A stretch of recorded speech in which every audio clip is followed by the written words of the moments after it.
बेन्फिका versus FC Barcelona, अर्कोतर्फ PSG versus Liverpool. यो दुवै म्याचमा हामीले गोलकिपरहरूको एकदमै तारिफ गर्नुपर्ने हुन्छ।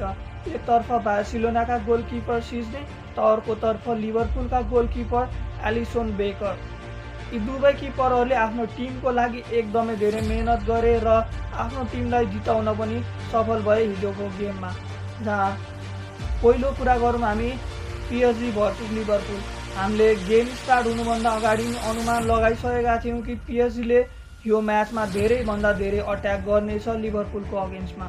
तर हिजो धेरैभन्दा धेरै अट्याक गरे तापनि गोल भने गर्न सफल भएन टिम पिएसजी। र अर्कोतर्फ लिभरपुल अट्याक गर्ने क्रममा यति साह्रो विक हुन्छ भनेर हामीले सायदै सोचेका पनि थिएनौँ। र यो म्याचभरि जम्मा 2वटा मात्र सट लिएको थियो लिभरपुल र एलियटको त्यही एक गोल यो म्याचको निर्णायक बन्न सफल भयो लिभरपुलको लागि। एलिसन बेकरले धेरैभन्दा धेरै सेभ गरे आफ्नो टिमको लागि, म्याच जिताउनको लागि।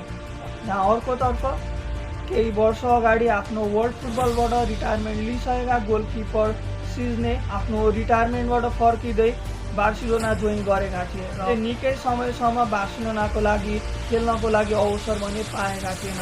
तर अहिलेको अवस्थामा उनी वर्ल्ड क्लास फर्ममा रहेका छन् र बार्सिलोनाको लागि एकदमै राम्रो पर्फर्मेन्स गर्दै आइरहेका छन्।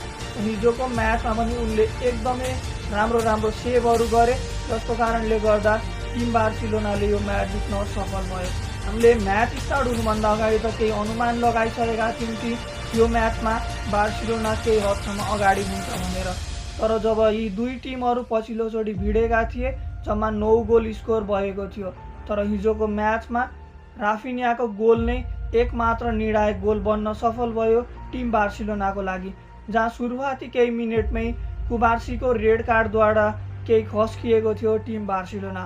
तर जसोतसो गरेर यो म्याचमा जित भने निकाल्न सफल भयो टिम बार्सिलोना सिज्नेको एकदमै राम्रो पर्फर्मेन्सद्वारा।